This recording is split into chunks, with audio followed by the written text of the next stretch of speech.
Welcome to your next lesson, and this one is called the contrary point of view, and this is a brilliant method of methodically uncovering humor in serious speech material or serious stories and just finding the funny in very unusual ways.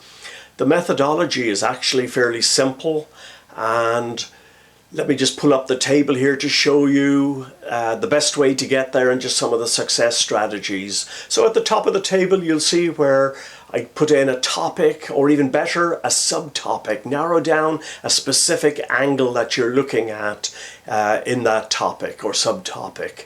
And then on the left-hand column what you're going to see are some normalization statements. So these things would be in your audience's minds. So in my example case, I've got engineers presenting. Well, in your audience's mind, a normal statement would be that engineers aren't always good when presenting material. And then the next part is we now apply some defining statements from the center of the table. What if this was a positive? What if the opposite was true? What if somebody else was to be doing this in another place? Or what if this was being done by an animal? So we're actually just using these defining statements to try and come in at some quirky angle to see if we can uncover the humor. And then what we're going to do is go over to the right-hand column.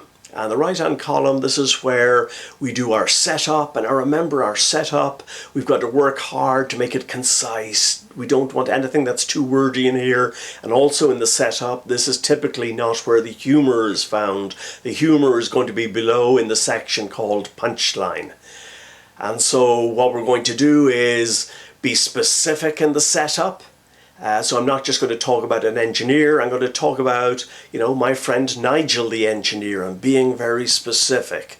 And then when I get down to the punchline, remember this is where the humor is revealed, and from the previous success strategies, we want again to make it as concise as possible, but also we want to end with that punch word that's going to get the audience is laughing. So again, the great thing about this lesson is it's going to help you find the quirky kind of humor that remains hidden in your serious content.